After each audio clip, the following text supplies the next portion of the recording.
69,000 सहायक शिक्षक भर्ती मामले में इलाहाबाद हाई कोर्ट के डबल बेंच का आदेश आ चुका है। सिंगल बेंच के फैसले पर डबल बेंच ने रोक लगा दी है। यानी कि सिंगल बेंच के खिलाफ में डबल बेंच में उत्तर प्रदेश की सरकार गई थी और इस सिंगल बेंच के फैसले पर डबल बेंच के जो फैसला इस वक्त सामने आया उसमें अब उस स्टे को खत्म कर दिया गया है। तो उत्तर प्रदेश सरकार के लिए राहत की बात, यानी कि भर्ती प्रक्रिया अब शुरू हो जाएगी।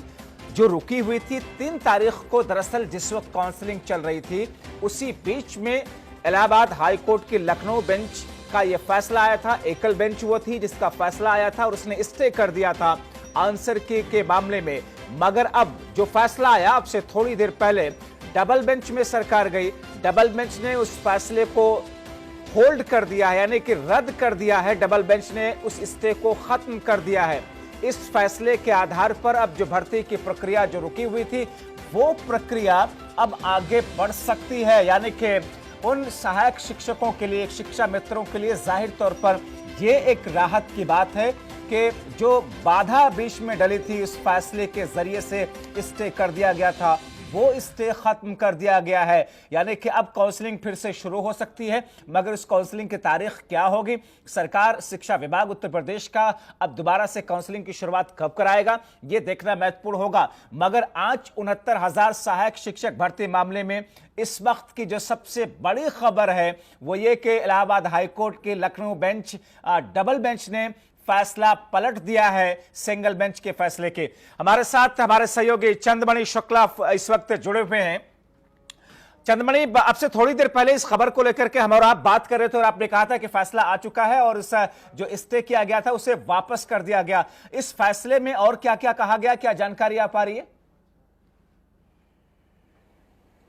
जी देखिए, जो सिंगल बेंच ने निर्णय दिया था कि जो आंसर की मामले को लेकर स्टे लगाया था वो डबल बेंच की तरफ से हटा दिया गया है। लेकिन एक बात जरूर कही गई है, जो 21 जून और 9 मई को जो सुप्रीम कोर्ट की तरफ से ऑर्डर आया है उसके अंतर्गत ही भर्ती होगी। यानी कि जो सुप्रीम कोर्ट ने कहा है कि 37,339 पद जो हैं, जो शिक्षा मित्रों के लिए रिजर्व किए जाएं, वो रिजर्व किए जाएंगे। तो अब सरकार का रुख क्या होता है? हालांकि जो भर्ती प्रक्रिया पर है वो स्टे हट गया है। अब सरकार किस तरह से भर्ती करती है, क्या 37,000 पदों को होल्ड करके भर्ती करेगी या पूरी भर्ती करेगी, ये अब सरकार का रुख देखना होगा। अब यहाँ पर 2 चीजें जी, हम इस आंसर की से जुड़े हुए मामले को लेकर के इस वक्त बात कर रहे हैं जिस पर फैसला आया है। यहां पर अब 2 चीजें, क्या अब इस डबल बेंच के फैसले को सुप्रीम कोर्ट में चुनौती दी जाएगी या फिर उस फैसले के खिलाफ में ये अभ्यर्थी खामोश रहेंगे? एक, दूसरा ये कि अब सरकार काउंसलिंग के लिए नई तारीखों का ऐलान किस तौर पर करेगी या क्या हो सकता है?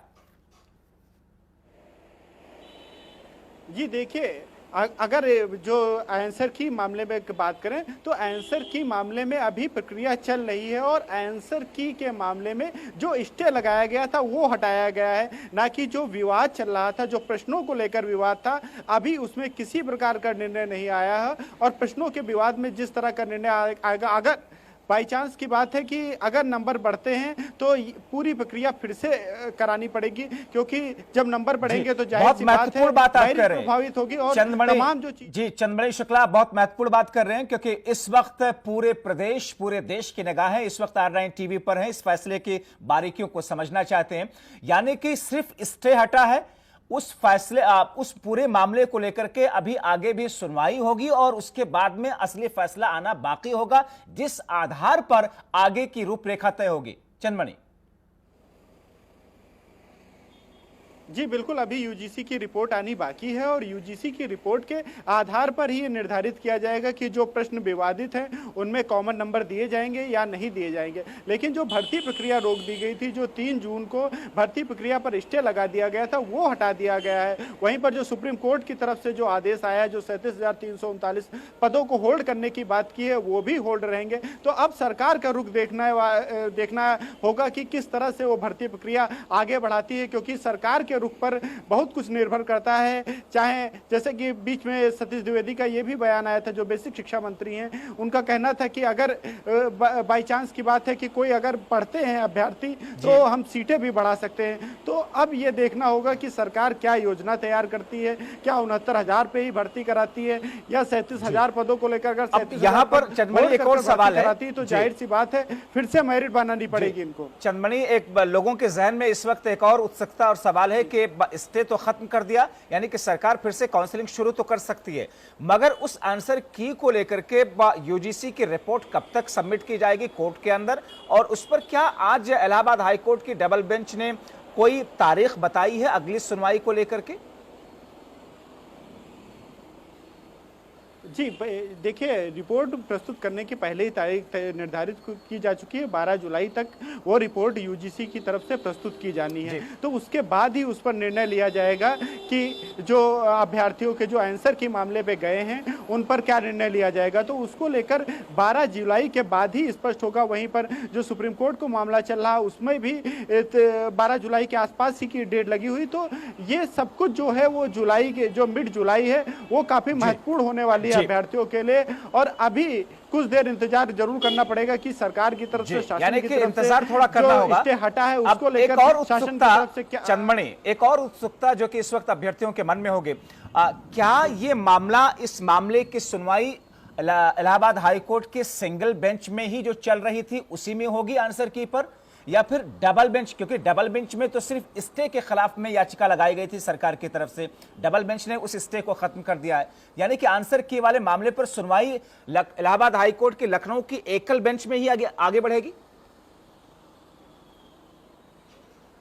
जी जाहिर सी बात है, जब सिंगल बेंच ने स्टे लगाया था तो जो अंतरिम फैसला था वो नहीं दिया था, यानी कि जो सिंगल बेंच में जो सुनवाई चल रही थी वो उसी तरीके से चलेगी, और जिस तरह से जो आंसर की के मामले में जो कोर्ट का निर्णय होगा उसे सभी को मानना पड़ेगा, क्योंकि तमाम प्रश्नों को लेकर विवाद है, और अगर कॉमन नंबर दिए जाते हैं तो जाहिर सी बात है पूरी मेरिट प्रभावित होगी। और बहुत से जो बॉर्डर के जैसे जो जिनके 90 या 97 जो कटाव निर्धारित किया गया था उसमें से किसी के 95 है, किसी के उससे एक आधा नंबर कम है, तो अगर बाई चांस की बात है नंबर बढ़ते हैं तो जाहिर सी बात है कि सभी अभ्यर्थी जो फेल हैं वो पास होंगे, पास होने वाले अभ्यर्थियों की संख्या ज्यादा होगी, और जब अभ्यर्थियों की संख्या ज्यादा होगी तो मेरिट जाहिर सी बात है प्रभावित होगी। जी अब यहां पर दो चीजें हैं कि 4 दिनों का वक्त रखा था उत्तर प्रदेश की सरकार ने काउंसलिंग के लिए, शिक्षा विभाग ने 3 तारीख से लेकर के 6 तारीख तक काउंसलिंग चलनी थी, और कुछ घंटे उस 3 तारीख को काउंसलिंग हुई थी। क्या कोई जानकारी आ सकी कि उस दिन कितने लोगों की काउंसलिंग हो चुकी थी, कितने लोगों की काउंसलिंग अभी बाकी है? इस तरह की किसी तरह की कोई जानकारी काउंसलिंग से जुड़ी हुई इस फैसले के बाद में? जी देखिए, अगर हम काउंसलिंग के बारे में बात करें तो बहुत से जिलों में काउंसलिंग की शुरुआत भी नहीं हो पाई थी, और बहुत से जिलों में इस तरह से काउंसलिंग कराई गई कि कुछ अभ्यर्थियों के जो हैं वो डॉक्यूमेंट्स जमा कर दिए गए। बहुत से जिलों में इस तरह से कराई गई कि जो अभ्यर्थी पहुंचे थे उनके हस्ताक्षर ले लिए गए और आगे की कार्यप्रणाली नहीं की जा सकी। और सबसे अहम बात है, जो काउंसलिंग के बाद में जो शिक्षक भर्ती में जो घोटाले की, जो भ्रष्टाचार की खबरें आई हैं उससे तमाम विवाद हैं, क्योंकि कुछ अभ्यर्थी जो इस भ्रष्टाचार के तहत पहले जो हाई मेरिट में थे उनको जाहिर सी बात है कि अब जब ये तमाम खुलासे हो रहे हैं तो उसके बाद में उन अभ्यर्थियों को जिनसे पुलिस पूछताछ कर रही है, जिनके 143 142 नंबर हैं, जाहिर सी बात है उन्हें उस मेरिट लिस्ट से जरूर बाहर किया जाएगा, जिससे योग्य अभ्यर्थियों को नंबर उनका मौका मिल सके। वहीं पर ऐसी भी बातें सामने आ रही जिनके 126 से ऊपर नंबर हैं उनकी भी कुछ ना कुछ जांच जरूर की जाएगी, जिससे ये स्पष्ट किया जा सके कि कहीं कुछ धांधली तो नहीं हुई। तो अब सरकार के पास बहुत बड़ी चुनौती है कि क्या जो भ्रष्टाचार चुनौतियां हैं और आगे के वक्त में इस तस्वीर को साफ होना बहुत कुछ अभी बाकी है। बहुत शुक्रिया चंदमणि शुक्ला इन तमाम जानकारी के लिए।